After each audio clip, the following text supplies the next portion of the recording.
विद्यार्थी मित्रांनो, मागील लेक्चरमध्ये आपण सजीव सृष्टी व सूक्ष्मजीवांचे वर्गीकरण यामध्ये थोडक्यात जैवविविधता व वर्गीकरणाची आवश्यकता, त्याचबरोबर विटाकर यांनी वर्गीकरणासाठी जे निकष विचारात घेतले ते निकष आपण बघितले. त्यांचा पंचसृष्टीचा तक्ता बघितला वर्गीकरणाचा.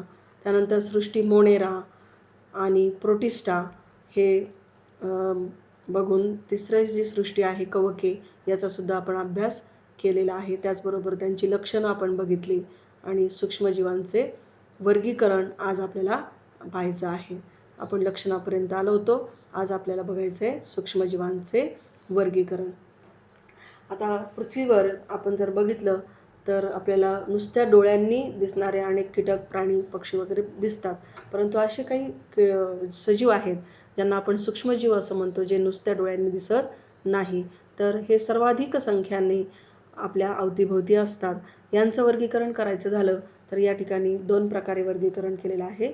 सूक्ष्मजीवांचं 2 प्रकारे वर्गीकरण कुठं केलेलं आहे तर एक म्हणजे आदिकेंद्रकी आणि दुसरं म्हणजे दृश्य केंद्रकी, अशा 2 प्रकारामध्ये सूक्ष्मजीवांचं वर्गीकरण केलेलं आहे. त्यानंतर आदिकेंद्रकी सूक्ष्मजीवांचं वर्गीकरण जीवाणूमध्ये केलेलं आहे. तर दृश्य केंद्रकी सूक्ष्मजीवांचं वर्गीकरण या ठिकाणी आदिजीव, कवके आणि शैवाल यांच्यामध्ये केलेले आहे. म्हणजे दृश्य केंद्रकी जे सूक्ष्मजीव आहेत ते 3 प्रकारचे आहेत: आदिजीव, कवके आणि शैवाले. तर या सूक्ष्मजीवांचा अभ्यास आता आपल्याला करायचा आहे. सूक्ष्मजीवांच्या आकारासंदर्भात काही प्रमाण आहे, ते प्रमाण या ठिकाणी आपण लक्षात ठेवलं पाहिजे. ते तुमच्या वहीमध्ये मुद्द्यामध्ये तुम्ही ते लिहून घ्यायचं आहे. महत्त्वाचं आहे, अत्यंत महत्त्वाचे. का महत्त्वाचं आहे? कारण रिकाम्या जागासाठी तुम्हाला हे विचारलं जातं, म्हणून हे तुम्ही वहीमध्ये लिहून ठेवायचं आहे. 1 मीटर बरोबर 10⁶ मायक्रोमीटर. आता मायक्रोमीटर या ठिकाणी हे चिन्ह अशा प्रकारे दर्शवलं जातं आणि 1 मीटर बरोबर 10⁹ नॅनोमीटर हे सुद्धा अशा प्रकारे चिन्ह लिहिलं जातं. नॅनो म्हणजे स्मॉल n आणि m म्हणजे मीटर. तर अशा पद्धतीने सूक्ष्मजीव मोजण्याचं किंवा त्यांचं प्रमाण जे आहे त्यांच्या आकारासंदर्भातलं ते आकार अशा एककात मोजला जातो. आता प्रत्यक्ष आपण आत्ताच बघितलं की सूक्ष्मजीवांचे 2 मुख्य प्रकार पडलेले आहेत. ते म्हणजे आदिकेंद्रकी आणि दुसरा म्हणजे दृश्य केंद्रकी. तर त्यातील आदिकेंद्रकीमध्ये परत प्रकार कुठला पडलेला आहे तर जीवाणू. आदिकेंद्रकीमध्ये असणारे सूक्ष्मजीव कोणते आहेत? जीवाणू आहेत. त्या जीवाणूंचा अभ्यास आता आपल्याला करायचा आहे. जीवाणूलाच इंग्रजीमध्ये बॅक्टेरिया असं म्हणतात. इथे जर तुम्ही पाहिलं तर काही जीवाणू आहेत, त्यांचे आकार जर तुम्ही पाहिले तर काही जीवाणू कसे आहेत? गोल आकाराचे आहेत, म्हणून याला नाव काय दिले? गोल आकाराचे असल्यामुळे याला नाव दिलेलं आहे गोलाणू. त्यानंतर दंडगोलाकार. दंडगोलाकार एखादी कॅप्सूल असते की नाही, अशा प्रकारच्या कॅप्सूलसारखा त्याचा आकार आहे, म्हणून त्याला दंडगोलाणू असं म्हणतात. तसंच या ठिकाणी हे जे दाखवलेलं आहे हा सुद्धा कॅप्सूलसारखाच यासारखाच आकार आहे, त्याला दंडाणू असं म्हटलं जातं. यामध्ये दंडाकार पण आकार आहे आणि थोडासा गोलाकार पण आहे, म्हणून याला दंडगोलाणू असं म्हटलेलं आहे आणि हा दंडाणू आहे. त्याच्यानंतर स्वल्पविराम ज्याप्रमाणे आपण करतो गणितामध्ये बघा, अशा प्रकारचा स्वल्पविराम करतो. तर अशाच पद्धतीने हा जीवाणू एक प्रकारे आपल्याला असा बघायला मिळतो. तर हा स्वल्पविरामाकृती जीवाणू आहे. त्यानंतर सर्पिल आकार म्हणजे सापासारखा आकार असणारा हा जीवाणू आहे. तर हे जीवाणूंचे काही आकार आहेत आणि त्यांची नावं आहेत. तर या ठिकाणी जीवाणूंची प्रत्यक्ष माहिती आपण घेऊया. यांचा आकार जर आपण पाहिला तर किती असतो तर 1 मायक्रोमीटर ते 10 मायक्रोमीटरच्या दरम्यान यांचा आकार असतो. म्हणजे सगळ्यात लहान 1 मायक्रोमीटरपासून सुरुवात होते तर सगळ्यात मोठा जीवाणू हा 10 मायक्रोमीटरपर्यंत असू शकतो. एकच पेशी स्वतंत्र सजीव म्हणून जगते. काही वेळा बरेच जीवाणू एकत्र येऊन सुद्धा वसाहती तयार करतात. म्हणजे जसे उदाहरणार्थ या ठिकाणी गोलाकार आकाराचे जर समजा हे जीवाणू आहेत तर अशा प्रकारे ते समूहाने एकत्र येतात बघा, म्हणून त्याला म्हटलं जातं एकत्र येऊन ते काय करतात? वसाहती तयार करतात. जीवाणू पेशी आदिकेंद्रकी असते. पेशीत केंद्रक व पटलयुक्त अंगके नसतात. इथे केंद्रक पण नसतं आणि पटलयुक्त अंगक म्हणजे अवयव नसते. पेशी भित्तिका मात्र त्याला असते. प्रजनन बहुधा जीवाणूमध्ये काय असतं? पेशी भित्तिका असते, केंद्रक नसते. प्रजनन हे द्विखंडी भवनाने होते. म्हणजे पेशीचे काय होतात, 2 भाग होतात. समजा उदाहरणार्थ ही अशी एक प्रकारची पेशी आहे आणि तिचे 2 भागामध्ये काय होतं, विभाजन होतं. अशा प्रकारे 2 भागामध्ये विभाजन झालेलं आपल्याला दिसून येतं. याला द्विखंडी भवन असं म्हटलं जातं. तर स्पायरोगायराचं जरी तुम्ही बघितलं तर त्याचे तुकडे किंवा खंड पडतात बघा, तर अशा खंडी भवनाने त्यांचं प्रजनन दिसून येतं. अनुकूल परिस्थितीमध्ये जीवाणू प्रचंड वेगाने वाढतात व 20 मिनिटात त्याची संख्या दुप्पट होऊ शकते. म्हणजे त्या जीवाणूंच्या वाढीसाठी जर त्यांना परिस्थिती अनुकूल मिळाली तर ते जीवाणू प्रचंड वेगाने वाढतात. म्हणजे किती, तर 20 मिनिटामध्ये त्यांची संख्या दुप्पट होऊ शकते. इतक्या प्रचंड वेगाने हे जीवाणू वाढतात. त्यानंतरचा पुढचा प्रकार आहे आदिजीव. आता आदिजीवचा आकार जर आपण पाहिला तर सुमारे 200 मायक्रोमीटर एवढा त्याचा आकार असतो. हे कुठे आढळतात, तर माती, गोडे पाणी, समुद्र यांच्यामध्ये आढळतात. त्यांच्या इतर काही सजीवांच्या शरीरामध्ये ते राहतात आणि रोगाला कारणीभूत ठरतात. दृश्य केंद्रकी पेशी आढळणारे सजीव हे एकपेशीय असतात, जसं पॅरामेशिया, अमिबा यासारखे. दृश्य केंद्रकीय पेशी एकपेशीय सजीव असतात. प्रोटोझोआच्या पेशी रचना, हालचालीचे अवयव, पोषण पद्धती यांच्यामध्ये विविधता आढळून येते. यांचं सुद्धा प्रजनन जर बघितलं तर द्विखंड भवनी पद्धतीने होते. उदाहरणार्थ अमिबा, पॅरामेशियम गढूळ पाण्यात आढळतात, स्वतंत्र जीवन जगतात. हा जर तुम्ही पाहिला तर यालाच अमिबा असं म्हणतात बघा. याचं शास्त्रीय नाव आहे एंटामिबा हिस्टोलिटिका. यालाच काय म्हणतात, अमिबा असं म्हणतात. हा गढूळ पाण्यामध्ये आढळणारा सजीव सूक्ष्मजीव आहे. त्याचबरोबर वरती जर तुम्ही ही आकृती पाहिली तर ही पॅरामेशियमची आकृती आहे. हे सुद्धा एकपेशीयच आहे आणि ही आकृती तुम्हाला वहीमध्ये काढायची आहे. याच्यामध्ये हे अंगक दाखवायचे आहेत, त्याला नावं द्यायची आहेत. एंटामिबा हिस्टोलिटिका. एंटामिबा हिस्टोलिका म्हणजे अमिबा. हा जो एंटामिबा हिस्टोलिटिका आहे हा अमांश होण्यास कारणीभूत ठरतो. म्हणजे अमांश नावाचा रोग त्याच्यामुळे होतो. तर प्लाझ्मोडियम व्हायवॅक्स जो आहे सूक्ष्मजीव ज्याच्यामुळे मलेरिया किंवा हिवताप होण्यास कारणीभूत ठरतो. आणि युग्लिना जो आहे तो स्वयंपोषी असतो. त्यानंतर आहे कवके. कवके त्याला फंगाय असं सुद्धा म्हटलं जातं. त्याचा आकार जर आपण पाहिलं तर 10 मायक्रोमीटर ते 100 मायक्रोमीटर एवढा असतो. हे कोठे आढळतात, हे जे कवके आहेत ते कुठे आढळतात, तर कुजणारे पदार्थ, वनस्पती, प्राण्यांची शरीरं, कार्बनी पदार्थ यांच्यामध्ये ते आढळतात. दृश्य केंद्रकी एकपेशीय सूक्ष्मजीव.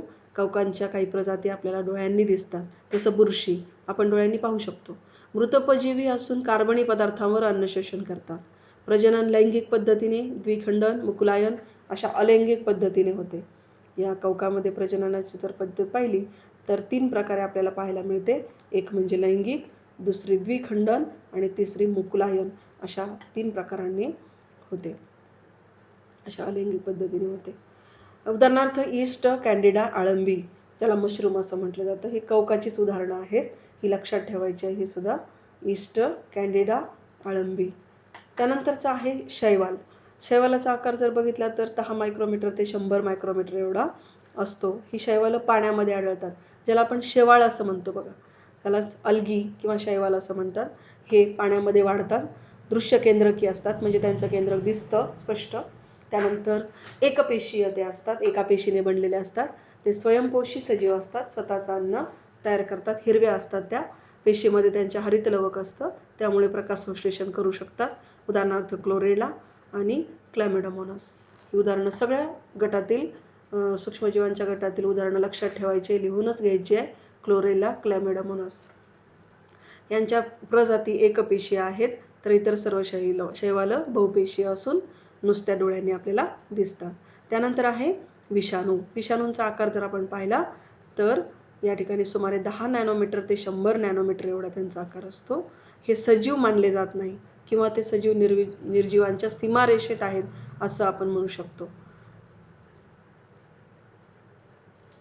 विषाणू हे अतिसूक्ष्म म्हणजे जीवाणूंच्या 10 ते 100 पटीने लहान असून ते फक्त इलेक्ट्रॉन सूक्ष्मदर्शीनेच दिसू शकतात. विषाणूंना आपण सहज डोळ्यांनी पाहू शकत नाही. त्यांना पाहण्यासाठी इलेक्ट्रॉन सूक्ष्मदर्शीचाच वापर करावा लागतो. स्वतंत्र कणांच्या, ज्याला आपण बघा म्हणतो वातावरणामध्ये व्हायरस आहे. व्हायरस म्हणजे काय, तर विषाणू, की जे डोळ्यांनी आपल्याला दिसू शकत नाही. ते स्वतंत्र कणांच्या रूपामध्ये आढळतात. विषाणू म्हणजे DNA म्हणजे डीऑक्सिरायबोन्यूक्लिक आम्ल किंवा RNA म्हणजे रायबोन्यूक्लिक आम्ल यांच्यापासून बनलेला लांबलचक रेणू असतो आणि त्याला प्रथिनांचे आवरण असते. हे लक्षात घ्या. असा पण प्रश्न विचारला जातो. विषाणू कशापासून बनलेला असतो? तर DNA किंवा RNA आणि त्यांच्यापासून बनलेला हा एक काय असतो? लांबलचक रेणू असून त्याला कशाचं आवरण असतं? तर प्रथिनांचे आवरण असते. वनस्पती व प्राण्यांच्या जिवंत पेशीमध्येच ते राहू शकतात. या पेशींच्या मदतीने स्वतःची प्रथिनं ते बनवतात आणि असंख्य प्रतिकृती निर्माण करतात आणि त्यानंतर यजमान पेशींना नष्ट करून प्रतिकृती मुक्त होतात. मुक्त विषाणू पुन्हा नव्या पेशींना संसर्ग करतात.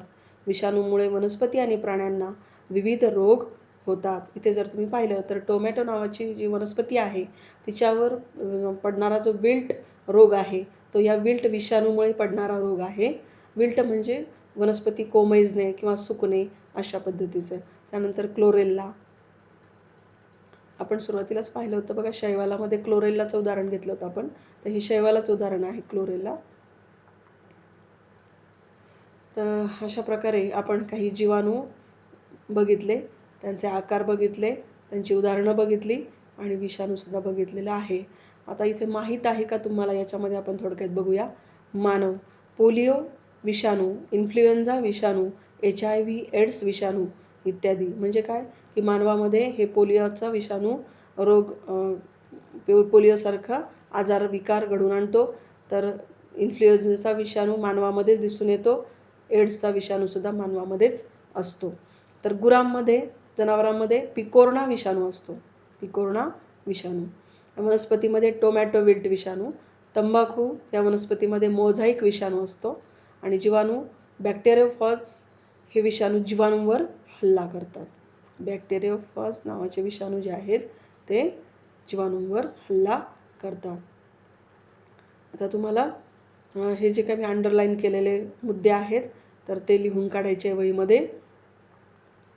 आणि स्वाध्याय सुद्धा काय करायचं आहे? लिहून काढायचं आहे. आता तुम्हाला काय काय लिहायचं आहे? सूक्ष्मजीवांचे वर्गीकरणाचा तक्ता. काय काय लिहायचं आहे? सूक्ष्मजीवांच्या वर्गीकरणाचा हा तक्ता लिहायचा आहे. अत्यंत महत्त्वाचं हे तुम्हाला सांगितलेलं हे लिहायचं आहे. त्यानंतर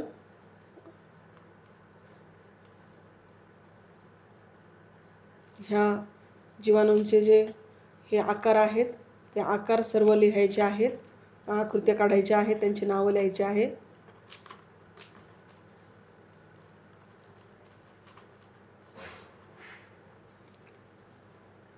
त्यानंतर आदिजीवामध्ये इथं पॅरामेशियमची आकृती तुम्हाला काढायची आहे. पॅरामेशियमची आकृती.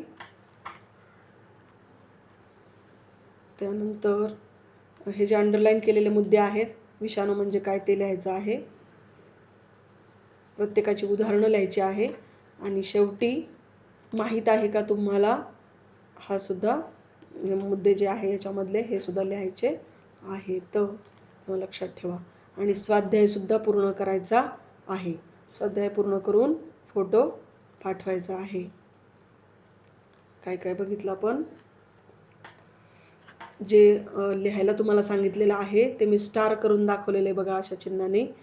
हे चिन्ह बघून जे जे लिहायला सांगितले, आकृती काढायला सांगितलेले आहे ते पूर्ण करायचं आहे. इथे आपलं हे प्रकरण संपलेलं आहे. स्वाध्याय लिहून फोटो पाठवायचा आहे. धन्यवाद.